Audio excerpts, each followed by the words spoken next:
దస్తగిరి భార్య తెర మీదకు వచ్చి సంచలనాత్మకమైనటువంటి ఆరోపణలు చేసింది. సీఎం జగన్, ఎంపీ అవినాష్ రెడ్డి వారి స్వార్థం కోసం తన భర్తను బలిపశువుని చేశారని వివేక హత్య కేసులో అప్రూవర్గా మారిన దస్తగిరి భార్య షబానా ఆవేదన వ్యక్తం చేశారు. వైఎస్ఆర్ జిల్లా పులివెందుల్లోని తన నివాసంలో గురువారం ఆమె విలేకరులతో మాట్లాడారు. వివేక హత్యలో మీ ప్రమేయం లేనప్పుడు నిర్దోషులుగా నిరూపించుకోవాలే తప్ప తమను ఎందుకు వేధిస్తున్నారని ప్రశ్నించారు. తాము అల్పులమని, తమతో ఎందుకు యుద్ధం చేస్తున్నారని ఆవేదన వ్యక్తం చేశారు. కోట్లు ఇస్తామని పొలవలు పెడుతున్నారని, గతంలో నా భర్త దస్తగిరికి 5 కోట్లు ఇస్తామని ఆశ చూపించి జీవితాన్ని నాశనం చేశారని ఆరోపించారు. ఇప్పుడు చేయని తప్పుకు జైలుకి పంపి బయటకు రాకుండా అడ్డుపడుతున్నారని వాపోయారు. సొంత వారిని హత్య చేసిన వాళ్ళు మమ్మల్ని వదిలిపెడతారని అనుకోవడం లేదన్నారు. మాకు ప్రాణహాని ఉందని, భద్రత కల్పించాలని తెలంగాణ ప్రభుత్వాన్ని కోరినట్టు గుర్తు చేశారు. పోలీసులు వైకాపా కార్యకర్తలు నా భర్తకు శత్రువులుగా మారారని, ఆయనకు ప్రాణహాని ఉందని కాపాడాలంటూ పలువురు ప్రాధేయపడి బెయిల్ తెచ్చుకున్నా బయటకు రానివ్వడం లేదని వాపోయారు. పీటీ వారెంట్ వేశారని, దానిపై కూడా పోరాటం చేయాల్సిన పరిస్థితి నెలకొందన్నారు. మీరు ఎలాంటి తప్పు చేయకపోతే నా భర్తను జైలు నుంచి బయటికి రానివ్వాలి, అలా రాకుండా చేస్తున్నా అంటే మీరు తప్పు చేసిన ఒప్పుకున్నట్టే కదా అని ప్రశ్నించారు.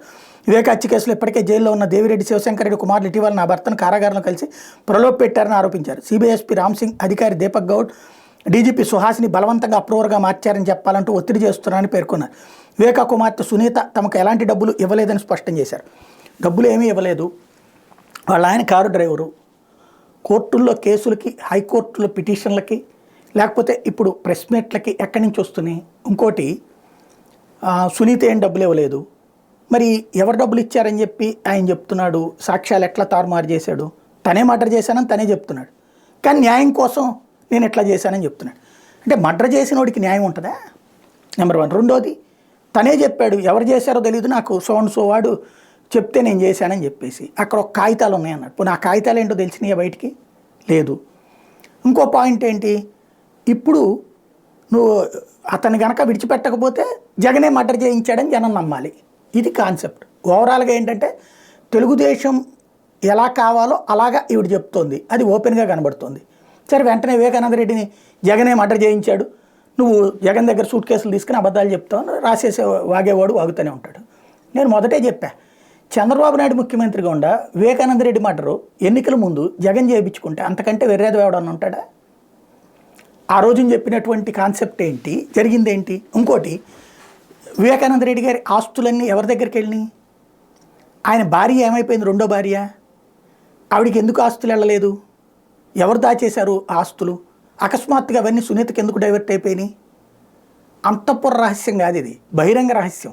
కాకపోతే జగన్ మీద ద్వేషంతో నిజాలని మనం పక్కన పెట్టేయచ్చు. ఇంకోటి, మర్డర్ చేశానన్న దస్తగిరిని కాపాడడానికి ఎందుకు ప్రయత్నిస్తున్నారు? అతను అప్రూవర్గా మారగానే మంచోడైపోతాడా? అసలు అతని దగ్గర చంపేటప్పుడు కూడా కాగితాల కోసం అతను చచ్చిపోయాడు, గిలగిల్లాడిపోయాడు అని చెప్పాడు అదే దస్తగిరి అప్రూవర్ రిపోర్ట్లో కూడా. ఏంటి ఆ కాగితాలు ఈరోజు వరకు ఎందుకు బయటికి రాలేదు? ఆ కాగితాలని బయట పెట్టినటువంటి సిబిఐ ఆఫీసర్ ఎందుకు బదిలీ అయిపోయారు? కొత్త సిబిఐ ఆఫీసర్ వచ్చి వీళ్ళని కొట్టి నువ్వు ఇట్టా చెప్పని ఎందుకు చెప్తున్నాడు? ఎందుకు చెప్పించాడు? ఈ విషయాల వెనకాల ఉన్నటువంటి కథలేంటి అంటే ఖచ్చితంగా జగన్ని ద్వేషించే వాళ్ళు జగనే జయించాడని చెప్పచ్చు.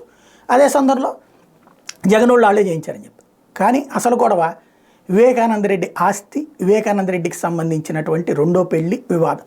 దాన్ని దాచేయడానికి జరిగేటువంటి కుట్రలో రకరకాలు డైవర్ట్ అయిపోతూ ఉంటాయి. వాస్తవం అయితే ఏది నిజమనేది చెప్పలేం. జస్ట్ ఒకదానికొకటి ఉన్నటువంటి ఫిల్లింగ్ బ్లాంక్స్ని లింక్ చేసుకుని మనం మాట్లాడుకోవాల్సిందే.